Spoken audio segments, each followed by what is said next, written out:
La fille qui semait des graines d'étoiles dorées. Il était une fois une fille qui semait des graines d'étoiles dorées. Comme tous les enfants, cette fille était appelée petite fille par les adultes, mais aucune personne avec le cœur grand ouvert ne pouvait ignorer sa grandeur. Rana, de son prénom, avait le pouvoir de créer des étoiles dorées. Semblables à des pétales de fleurs étincelantes, ces étoiles étaient totalement naturelles et n'avaient rien à voir avec des objets. Elles avaient l'air de n'avoir d'autre but que de briller au soleil. Ce pouvoir pouvait sembler très agréable au premier abord. Il a pourtant longtemps pesé sur Rana. Tout d'abord, ses parents furent plus gênés que fiers quant à cette particularité et n'encouragèrent pas spécialement Rana dans le développement de son potentiel. Sans avoir été réprimandée, Rana, qui percevait très bien les émotions, ressentait que ses parents montraient plutôt de l'inquiétude face à cette spécificité. « Pourquoi nous ?» les entendait-elle dire un jour. Puis vint le regard du monde extérieur. C'est sans doute aussi bien par intrigue que par jalousie que les gens jugeaient Rana, tant son don était incompréhensible aux yeux des autres. Rana était née dans un monde où les étoiles brillaient trop pour qui ne regardait pas la vie avec amour. Et voyant les autres autour d'elle réagir tous de la même façon, elle eut vite fait de se mettre à penser qu'elle avait un problème, et même à croire qu'elle avait moins de valeur que les autres. Alors, elle a souhaité arrêter de créer des étoiles, qui apparaissaient malgré elle pendant ses rêveries. En effet, Rana était une grande rêveuse. Elle passait de nombreuses heures sur son lit ou dans son jardin. Et quand elle revenait à la réalité, elle se trouvait entourée d'étoiles. Combien de fois a-t-elle entendu ? « Tu rêves trop, Rana. Va t'occuper un peu en jouant comme tous les autres enfants. Ça évitera d'avoir encore un tas d'étoiles. » Effectivement, la chambre de Rana a été rapidement remplie. Ayant l'impression de déranger et voulant satisfaire les adultes, elle a fait en sorte de rêver le moins possible. Mais c'était compliqué, car la rêverie était dans sa nature, et c'est ce qui a conduit à faire d'elle une semeuse d'étoiles. Ne sachant que faire de tout ce qu'elle créait malgré elle, Rana se mit à les cacher partout où elle allait, ou à les disposer au bord des chemins, le long de ses balades. Aussi discrète qu'elle ait voulu se faire, Rana a fini par être repérée par les villageois. Et quelle n'était pas la surprise du monde de la voir semer ainsi des étoiles ?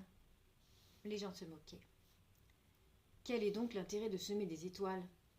commenta un voisin. « Les étoiles ne sont pas des graines et rien ne va pousser !» se moqua une vieille dame. Certains trouvaient ça beau à première vue, mais se lassaient rapidement. Seuls les jeunes enfants les voyaient comme des trésors et les admiraient à leur juste valeur. Un jour, où Rana tentait de cacher des étoiles dans l'allée devant chez elle, un petit garçon qui passait par là avec sa maman la surprit et s'écria « Regarde maman, comme c'est beau! J'aimerais tellement pouvoir faire ça moi aussi !»« C'est beau, oui, et même poétique, » répondit la maman, « mais ce n'est pas utile. » C'est alors que Luan, le petit garçon, qui avait lui aussi tout d'un grand, les larmes au bord des yeux, la sensibilité toujours prête à déborder, dit sans réfléchir à sa maman. « La poésie, c'est beau, et la beauté sert à s'émerveiller. » « Et s'émerveiller rend heureux, » répondit sa maman, venant de faire remonter en elle la voix du cœur. La précédente phrase de son fils, puissante de sagesse, avait immédiatement semé une graine dans la tête de sa mère bienveillante, qui poussa sans attendre, bien arrosée d'amour. « Tu as raison, mon chéri. Allons remercier cet enfant d'illuminer la vie. » Ainsi, la mère et son fils s'empressèrent de rattraper Rana pour lui parler. « Bonjour, on voulait juste te remercier de semer de si belles étoiles. »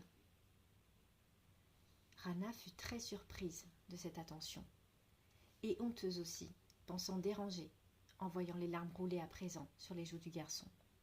« Désolée de vous envahir avec tout ça, répliqua-t-elle. Je l'ai créé malgré moi et ne sais plus quoi en faire.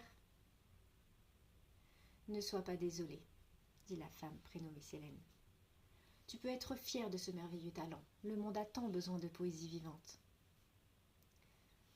C'était la première fois qu'on valorisait ses créations. Alors Rana eut du mal à croire qu'elle était talentueuse. Je ne suis pas active, je ne sais faire que ça, mais c'est inutile et encombrant, répondit Rana. L'émerveillement est indispensable au bonheur, répliqua Luan. Donc tes étoiles sont nécessaires au monde, tu as vraiment un don. Ah oui, dit Rana. Qu'est-ce qu'un don et pourquoi j'ai ça, moi?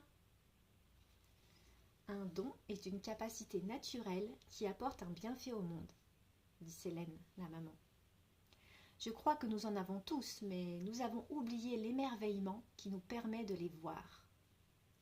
Mon fils, Luan, a le don de montrer cela en remarquant la beauté dans tout ce qui l'entoure jusqu'à en pleurer. Et c'est grâce à lui qu'en ce moment même, je m'émerveille à nouveau. Waouh, mon don est de pleurer alors que les gens me disaient qu'il ne fallait pas. Maintenant, je ne retiendrai plus mes larmes. Et toi, quel est ton don, maman? Demande Luan. Eh bien, je crois que c'est celui d'accompagner les enfants, et sans doute leurs parents, à retrouver la joie et reconnaître qu'ils ont du talent. Je m'en rends compte à présent, répondit Célène. Luan et Rana étaient alors pleins de joie et commencèrent à jouer en représentant des dessins au sol avec les étoiles. J'ai une idée, dit Célène en admirant les mines pétillantes des enfants, petits en âge et si grands en potentiel. Voulez-vous vous associer avec moi? Nous allons réouvrir le cœur des gens. Il vous suffit d'être vous-même sans craindre le regard des autres.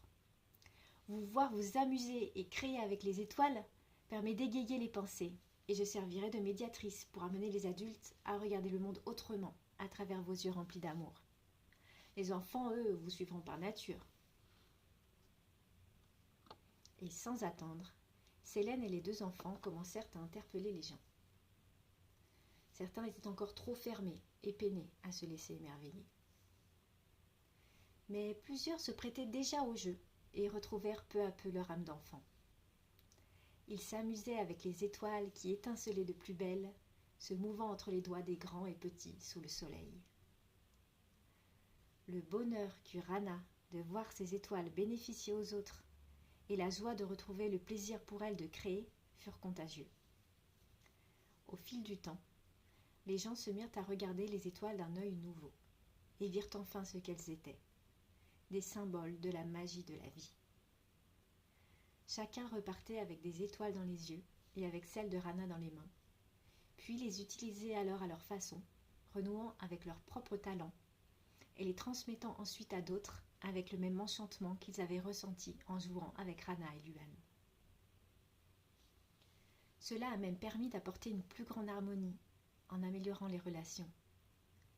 C'est de cette façon que peu à peu, le monde s'est adouci jusqu'à ce que les étoiles dorées ne viennent entre les mains des parents de Rana, dont le cœur recommença aussi à briller, rendant possible la perception de la fierté dans leur regard d'avoir une enfant comme elle.